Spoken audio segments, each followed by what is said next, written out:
I discovered my girlfriend cheated by giving her ex keys to my house, and when she chose him over me, I got my revenge by throwing her out forever. I'm a 28-year-old male, and I've been dating Aliana, a 25-year-old female, for about 2 years now. She moved in with me about 10 months ago when her lease was up, and things seemed pretty solid, or so I thought. The whole thing started on a Wednesday.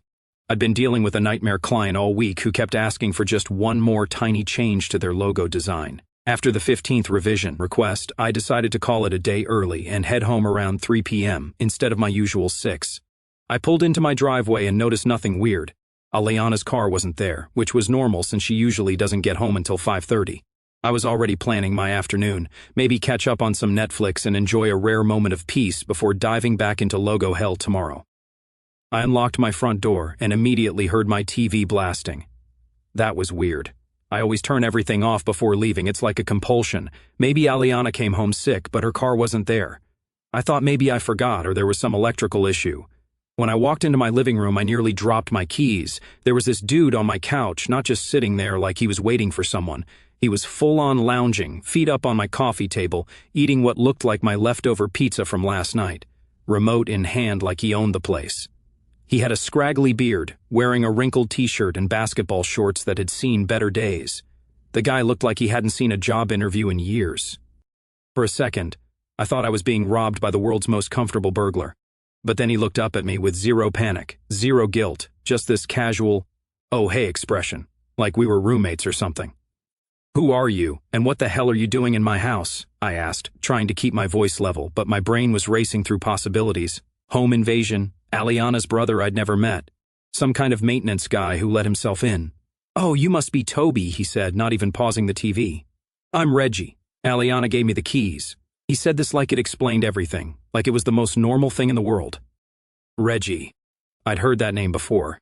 It took me a few seconds to place it, but then it hit me like a brick to the face. Reggie was Aliana's ex-boyfriend, the one she dated for 3 years before me, the one she supposedly cut contact with when we got serious, the one who, according to her, was totally in the past and not someone she even thought about anymore. "She gave you keys to my house?" I asked, still trying to process this. "Why?" "For emergencies, man. Sometimes I need somewhere to hang out during the day. My parents' place gets a bit intense," he said, taking another bite of my pizza that I was planning to eat for lunch tomorrow. I was standing in my own living room, looking at my girlfriend's ex-boyfriend eating my food and watching my TV, and he was talking like this was a completely reasonable arrangement, like Aliana handing out keys to my house without asking me was just normal girlfriend behavior. "How long has this been going on?" I asked. "A couple of months now. Aliana's cool about it. She knows I'm between jobs right now and needs somewhere to chill," he replied. "Between jobs, right?" From what I was seeing, this guy looked like he'd been between jobs for a while, a couple of months. My girlfriend had been letting her unemployed ex-boyfriend use my house as his personal hangout spot for months, and I had no idea. I'm paying the mortgage, the utilities, the internet he's probably using, and she's treating it like a community center. "Does she know you're here today?" I asked, hoping maybe this was some kind of misunderstanding. Maybe he was supposed to only come by when I wasn't home, which would still be completely unacceptable, but at least it would mean Aliana had some awareness of boundaries. "Nah, she's at work. But she said I could use the place whenever I needed to. Cool setup you got here, by the way," he said, gesturing around my living room with my pizza slice. "Way better than my parents' basement." So, not only had Aliana been letting him use my house without my knowledge, but she'd given him complete free access. No schedule, no restrictions. Just come and go as he pleased in the house I pay for, using the utilities I pay for, eating the food I pay for. I was trying to stay calm, but I could feel my blood pressure rising. This wasn't just about the keys or the pizza or even the principle of the thing. This was about respect, basic, fundamental respect for your partner and their property. And Aliana had apparently decided that my house was her house, and her house was available to whoever she wanted to invite over. "You need to leave," I told him. "Come on, man, don't be like that. I'm not causing any trouble. Just watching some TV, eating a little snack. I'll be out of here before Aliana gets home if that's what you're worried about," he said. The fact that he thought I was worried about Aliana knowing he was here rather than being pissed that he was here at all told me everything I needed to know about how this situation had been framed to him. She'd probably told him I was some controlling boyfriend who wouldn't understand their friendship. I'm not worried about Aliana knowing, I said. I'm telling you to get out of my house because you don't belong here. The front door opened, and I heard Aliana's voice calling out, "Babe, I'm home." Her timing couldn't have been more perfect or worse, depending on how you looked at it. She walked into the living room and froze when she saw both of us standing there. For just a second, I saw panic flash across her face, but then she recovered and put on this bright smile, like nothing was wrong. "Oh, hey, you two met. Toby, this is Reggie. Reggie, this is my boyfriend Toby," she said. Like we were all just friends hanging out, like this was a completely normal situation, like she was happy to facilitate. The silence in that room was thick enough to cut with a knife. Aliana was standing there with her fake smile. Reggie was looking between us like he was watching a tennis match, and I was trying to figure out how the hell my girlfriend thought this introduction was going to go smoothly. "We need to talk," I told Aliana privately, but she insisted we were all adults and could discuss anything in front of Reggie, because apparently the unemployed ex-boyfriend who'd been treating my living room like his personal man cave was now part of our relationship's inner circle. I was wondering what that made me in this twisted hierarchy she'd created. When I asked her when she was planning to tell me about giving Reggie keys to my house, she got this defensive tone and claimed it just never came up in conversation. Never came up. Like handing out access to my property was such casual small talk that it would slip anyone's mind to mention it. Her justification was that Reggie needed somewhere to hang out during the day because his living situation was complicated, meaning he's a grown man living with his parents who apparently gets his feelings hurt when his mommy has book club over. So, naturally, the solution was to make my house his personal escape room without bothering to run it by the guy who actually lived there. When I pointed out that maybe, just maybe, major decisions about who has keys to my house should involve me, she hit me with a classic manipulation playbook. First I was being controlling, then I was paranoid. Then she threw around terms like toxic masculinity because apparently having boundaries about your living space makes you some kind of Neanderthal. "I knew you'd react like this," she said, which told me everything I needed to know. She'd been planning this conversation, probably rehearsing her victim's speech while her ex was eating my leftovers. The really twisted part was that she and Reggie had clearly been discussing this. She'd been painting me as this unreasonable boyfriend to justify her sketchy behavior. They'd probably had whole conversations about how controlling I was while he was sitting on my couch eating my food. The disrespect was so layered, it was almost impressive. When I tried to explain that this wasn't about controlling her friendships, but about basic respect for your partner, Aliana flipped the script entirely. "It's our house," she said. "I live here too." So I had to remind her that while she lived here, her name wasn't on the mortgage. She didn't pay utilities, only contributed to groceries, and that was it. The words came out harsher than I intended, but I was past caring about hurting feelings at this point. Her face flushed red. I'd hit a nerve, but it was a nerve that needed hitting. She'd been acting like she had equal say in what happened in this house when the reality was that she was essentially a long-term guest who helped with expenses. She started throwing around words like ownership and control, like I was some kind of property-obsessed maniac, instead of a guy who didn't want strangers camping out in his living room. The gaslighting was so thick you could swim in it. The funniest part was when she tried to frame this as me not respecting her friendships, like the issue was that I didn't want her to have friends. Not that she'd been lying to me for months while facilitating some loser's daily vacation from reality at my expense. She was either genuinely delusional or hoping I was stupid enough to buy this version of events. Reggie finally started to realize that even he couldn't defend the situation. The man might be unemployed, but he wasn't completely brain dead. "Maybe I should go," he suggested. "I don't want to cause problems between you two." But Aliana wasn't having it. "You're not causing problems," she told him quickly. "Toby's just being unreasonable." She doubled down so hard on this being reasonable that she couldn't tee back down now without admitting she was completely in the wrong. So instead of taking the exit ramp Reggie offered, she escalated. "If you kick him out, I'm going with him." There it was. The ultimatum. It's the kind of move someone makes when they think they're holding all the cards, when they've convinced themselves that their partner would rather accept disrespect than risk being alone. But here's the thing about ultimatums. They only work if the other person is actually afraid of losing you. And sitting there, watching my girlfriend of 2 years choose her unemployed ex-boyfriend's comfort over our relationship, I realized that what I'd be losing wasn't worth keeping. "Go ahead," I told her. "But don't forget to come back tomorrow to pack your stuff." The look on her face was priceless. Pure shock. She genuinely thought I'd cave, apologize, maybe even thank her for helping me recognize my controlling tendencies. She was so confident in her manipulation that she never considered I might actually have enough self-respect to walk away. "Gladly," she managed to say, but her voice wavered. "I can't believe how childish you're being about this." Childish, right? Because the mature thing to do is sneak around behind your partner's back and then call them names when confronted about it. She stormed off to the bedroom to grab some clothes, with Reggie trailing behind her like a confused puppy. I'm guessing the reality of their situation was hitting him, too. His free hangout spot had just evaporated, and now he was responsible for housing the drama queen who created this whole mess. They were both gone within 10 minutes. The house was quiet again, but it was a different kind of quiet than when I came home earlier. It wasn't the peaceful quiet of an empty house. It was the hollow quiet of something ending. I walked around my living room, and there was a weird sense of relief, like I'd been carrying around this nagging feeling that something was off. And now I finally knew what it was. How many other decisions had Aliana been making behind my back? How many other boundaries had she crossed that I just hadn't discovered yet? Thursday morning hit differently. I woke up in my own bed, in my own house, with no sounds of someone else moving around, getting ready for work. I'd barely finished my first cup of coffee when I heard a car pull into the driveway. Through the window, I could see Aliana's Honda Civic, followed by what I assumed was Reggie's beat-up Toyota Camry. The cavalry had arrived to collect her belongings, right on schedule. What I wasn't expecting was the attitude. Aliana walked through my front door like she was doing me a massive favor by showing up. Not sheepish, not apologetic, not even slightly embarrassed about the situation. She had this air of righteous indignation like I was the unreasonable one, and she was graciously accommodating my childish demands. Reggie followed behind her, looking uncomfortable but trying to play the supportive friend role. The guy clearly didn't want to be there, but Aliana had probably guilt-tripped him into helping. After all, where else was he going to spend his day now that his free entertainment center was off limits?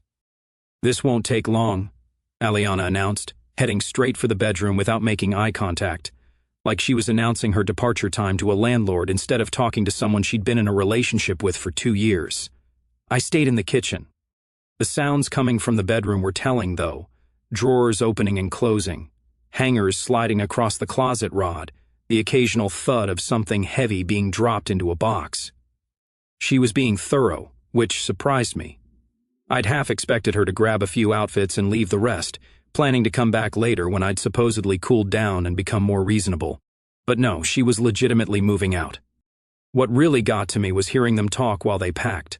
Not the words themselves, because they were keeping their voices low, but the casual familiarity of it. Reggie knew where her stuff was.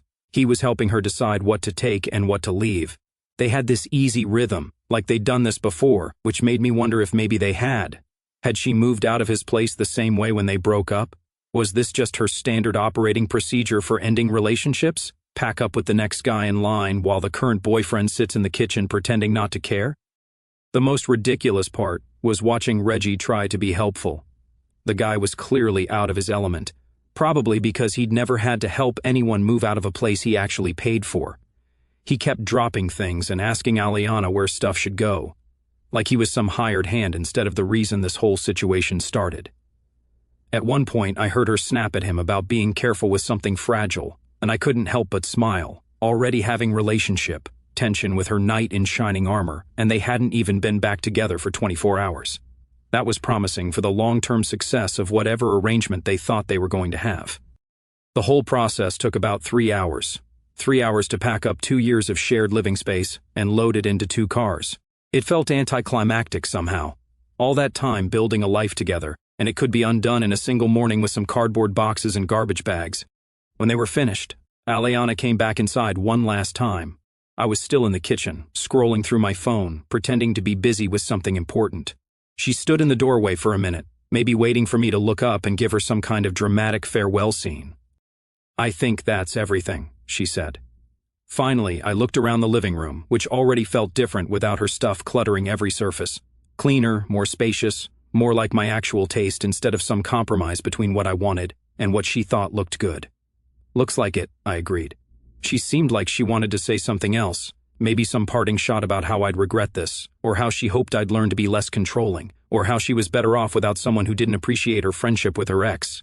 But whatever speech she'd prepared stayed unspoken. Instead, she just turned and walked out, closing the door behind her with a little more force than necessary. Through the window, I watched her get into her car while Reggie climbed into his. A brief conversation through their open windows, probably about where they were going next, and then they were both gone. The silence that followed was different from the night before. Less hollow, more peaceful, like the house was finally able to exhale after holding its breath for months. For the first time in months, my house felt like mine again. And despite everything that had happened, despite the relationship ending, the drama with Reggie, and all the accusations about being controlling, I felt good. Really good. I was finally free to find out what it felt like to be with someone who didn't think lying and manipulation were acceptable relationship strategies. Someone who wouldn't give her ex-boyfriend keys to my house and then call me paranoid for having a problem with it. The bar had been set pretty low, but at least now I knew where it was. 3 days. That's how long my peace lasted before the universe decided to test my resolve again. Sunday evening, I was on my couch, watching a game and eating pizza directly from the box like a civilized adult male, when I heard a car in the driveway. My first thought was that maybe I'd ordered something online and forgotten about it. Sunday delivery wasn't common, but it happened. Then I heard the unmistakable sound of Aliana's car door slamming shut. That particular door had a squeak I'd been meaning to get fixed for 6 months but never bothered with, followed by what sounded like luggage wheels rolling across my driveway. I looked out the window, and there she was, dragging 2 suitcases up my front steps like she was checking into a hotel. Her hair was a mess, her clothes looked like she'd slept in them, and she had this determined expression, like she was about to solve a major problem through sheer willpower. The doorbell rang, which was interesting. She still had her key, as far as I knew, but apparently she was choosing to announce her presence instead of just walking in. Maybe 3 days with Reggie had taught her something about boundaries after all. I opened the door, and she immediately launched into what sounded like a rehearsed speech. "Hey babe, I missed you so much." "I'm back," she said, like she just returned from a vacation instead of dramatically storming out with her ex-boyfriend after choosing him over our relationship. The casual tone was incredible. No acknowledgement of what had happened, no apology, no explanation, just this cheerful announcement that she'd decided to come home. She tried to push past me with her suitcases, but I blocked the doorway. The entitlement was staggering. After everything that had gone down, she genuinely expected to just walk back into my house and resume our relationship like nothing had happened. "What are you doing here, Aliana?" I asked. "I live here," she said, like it was obvious. "I know we had a fight, but I'm ready to work things out now." A fight. She was calling the discovery of her secret key-sharing arrangement with her unemployed ex-boyfriend a fight, like we disagreed about what movie to watch instead of her fundamentally betraying my trust and then choosing to leave with the guy who'd been freeloading off my hospitality. I could see her starting to get frustrated that I wasn't immediately welcoming her back with open arms. She'd probably spent the entire drive over here convincing herself that I'd missed her terribly and would be grateful for the chance to reconcile. "Things didn't work out with Reggie?" I asked. Her face flushed red, which told me everything I needed to know. Whatever fantasy reunion she'd imagined with her ex had crashed into reality pretty quickly. 3 days was apparently enough time for both of them to remember why they'd broken up in the first place. "That's not what this is about," she said, trying to regain control of the narrative. I realized I was being hasty. "We have something good together, and I don't want to throw it away over a misunderstanding." Misunderstanding. Now our entire relationship crisis had been downgraded to a simple miscommunication, not a fundamental breach of trust, not a pattern of deceptive behavior, just a little oopsie that could be cleared up with good intentions and positive thinking. The really insulting part was how she was acting like she was doing me a favor by coming back, like I should be grateful that she'd reconsidered her decision to leave me for her unemployed ex-boyfriend, like this was some generous gift she was bestowing rather than a desperate attempt to avoid the consequences of her choices. "Reggie doesn't have his own place," she continued. "He's still living with his parents, so there's not really room for me there long term." There it was, the real reason for her dramatic return. Not because she'd missed me or realized she'd made a mistake or had some profound revelation about our relationship. She was back because her backup plan had fallen through, and she needed somewhere to live. "His parents don't really like me," she added, like this additional detail would somehow make her situation more sympathetic. "His mom thinks I'm a bad influence." The irony was incredible. Reggie's mother, who presumably knew her son well enough to recognize his lack of ambition and direction, had correctly identified that Aliana was making his already pathetic situation worse. Meanwhile, I'd been labeled as controlling for not wanting this same person to have unlimited access to my house. She was standing on my doorstep with her suitcases, essentially admitting that she'd left me for a guy who couldn't even provide her with basic housing, and somehow expecting me to welcome her back like nothing had happened. The audacity was actually impressive. I wasn't kidding when I said we were done, I told her. "Come on, don't be dramatic," she said. "We can work through this." Dramatic, right? Because wanting your partner to be honest with you and not give random people keys to your house was such an unreasonable standard. Because having self-respect was just performative drama instead of basic human dignity. She tried a different approach, softening her voice and putting on what I recognized as her reasonable girlfriend persona, the one she used when she wanted something but didn't want to admit she was being manipulative about it. "Look, I know I made some mistakes, but don't you think you're overreacting a little? I mean, I came back. That should count for something." The logic was fascinating. In her mind, the fact that she'd returned after her other option failed was proof of her commitment to our relationship, not an admission that she'd made terrible choices, not evidence that she'd only left because she thought she had something better lined up, just a demonstration of how much she valued what we had together. "You came back because you don't have anywhere else to go," I pointed out. "That's not true. I have options," she said. But she couldn't name any of those options, probably because they didn't exist. If she'd had other places to stay, other people willing to take her in, she wouldn't be standing on my doorstep with luggage trying to negotiate her way back into a relationship she'd voluntarily destroyed. The whole situation was a perfect example of how some people operate. They burn bridges, assuming they'll never need to cross them again, then act surprised when they find themselves stranded on the wrong side of the river. Aliana had been so confident in her ability to manipulate both me and Reggie that she'd never considered what would happen if both options disappeared. Now she was finding out that actions have consequences, and those consequences don't disappear just because you change your mind about wanting them. What happened next was like watching someone realize their usual playbook wasn't going to work. When Aliana figured out I wasn't going to cave and let her waltz back into my life, she started getting increasingly desperate. She tried to push past me again, this time more aggressively, saying something about how she just needed to get inside and we could talk properly, as if the location of our conversation was the problem, not the fundamental issue that she'd betrayed my trust and then tried to manipulate me into thinking it was my fault. I didn't budge. My house, my rules, and rule number 1 was that people who choose their unemployed ex-boyfriends over me don't get to change their minds when reality hits. When physical persistence didn't work, she switched tactics completely. Suddenly, she was full of promises about how things would be different this time. She'd be more considerate about my feelings. She'd make sure I was comfortable with any decisions that affected our living situation.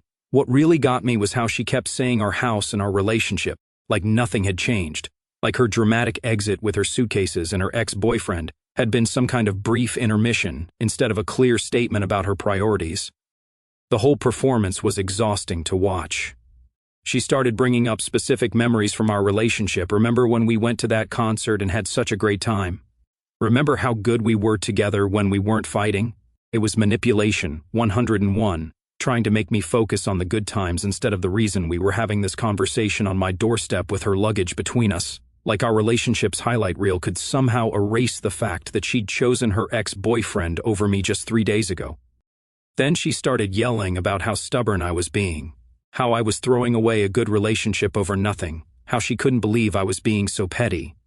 The volume kept escalating until I was sure my neighbors were getting an earful of our business. The accusations started flying. I was immature. I was holding grudges. I was too proud to admit when I was wrong. According to her, my refusal to take her back was evidence of serious character flaws that she'd apparently been tolerating out of the goodness of her heart. She stood there on my doorstep, tears streaming down her face, talking about how much she'd missed me, how sorry she was, and how she just wanted us to be happy together again. If I hadn't known the timeline, if I hadn't known that she'd spent the last 3 days trying to make things work with Reggie, it might have been convincing. But I did know the timeline. I knew she was only here because her first choice had failed. I knew these tears were about her situation, not about genuinely missing our relationship. The performance went on for a good 10 minutes, sobbing about how she'd made a mistake, how she'd learned her lesson, how she just needed one more chance to prove she could be the girlfriend I deserved. It was Oscar-worthy, really. When I didn't respond to the tears, she got desperate. That's when she tried to force her way past me and into the house. "I'm not leaving," she announced, trying to grab her suitcases and push through the doorway simultaneously. "This is ridiculous." I had to physically block her, which felt surreal. 3 days ago, this woman had been my girlfriend. Now I was literally preventing her from entering my house while she screamed about her rights and her belongings and how unfair I was being. She managed to get one suitcase partway through the door before I could stop her, then used it as leverage to try to squeeze past me. The desperation was palpable. She was willing to force her way into my house rather than accept that her manipulation tactics weren't working. "You can't just shut me out forever," she panted, still struggling with her luggage. "We need to talk about this." I had to grab both her suitcases and physically remove them from my doorway, then shut the door firmly between us. She immediately started pounding on it, demanding I let her in, threatening to call the police, claiming I was being unreasonable. The threats were empty, of course. What was she going to tell the cops? That her ex-boyfriend wouldn't let her move back in after she'd dramatically left him for another guy? That she'd voluntarily packed all her stuff and taken it with her but now wanted to unpack it again? After about 20 minutes of this circus, Aliana finally seemed to realize that I wasn't going to open the door. The pounding stopped, the yelling died down, and I heard her dragging her suitcases back down the steps. But she didn't leave. Through the window, I could see her sitting on the hood of her car, phone pressed to her ear, having what looked like an intense conversation with someone, probably calling in reinforcements, getting advice from friends or family about how to handle a boyfriend who'd suddenly developed a backbone. That's when I knew this wasn't over. Aliana wasn't the type to accept defeat gracefully. She'd spent too many years getting her way through persistence and manipulation to give up after one failed attempt. I was right. 20 minutes later, my phone started ringing. Her parents. I saw her mom's name on my caller ID and knew exactly what was happening. Aliana had called, probably spinning some sob story about how her unreasonable boyfriend was being cruel and vindictive over a simple misunderstanding. I let it go to voicemail. Then I let the next 3 calls go to voicemail too. By the time her dad started calling from his cell phone, I figured I should probably hear what kind of narrative Aliana had constructed about our situation. Her mother's voice was that special combination of disappointed and condescending that some parents perfect when they think their adult child is being mistreated. "Toby, honey, I think there's been some kind of misunderstanding between you and Aliana. She's very upset and says you won't even talk to her about working things out. You two have been so good together, and it would be such a shame to throw that away over a little argument." A little argument.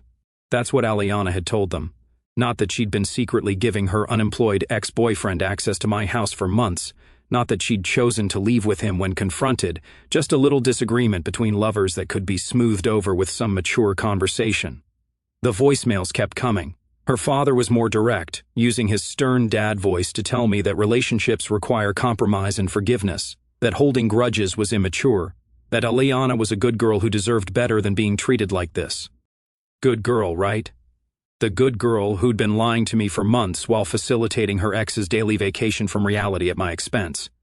What really got to me was how confident they sounded, like they knew exactly what had happened and had determined that I was completely in the wrong. Aliana had clearly given them a heavily edited version of events that cast her as the victim of my unreasonable behavior. The calls continued throughout the evening, her parents tag-teaming me with voicemails, each one slightly more insistent than the last. They weren't taking no for an answer, probably because Aliana had convinced them that I just needed the right kind of persuasion to see reason. Then I decided to block their numbers. I had enough stress in my life without listening to lectures from people who didn't know the full story and apparently weren't interested in hearing it. But Aliana's family was persistent.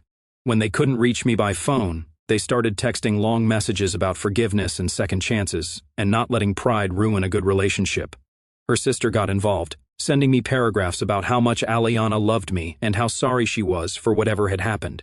The sister's messages were particularly annoying because they came with this tone of sisterly authority, like she had special insight into Aliana's character that I somehow lacked after 2 years of dating her.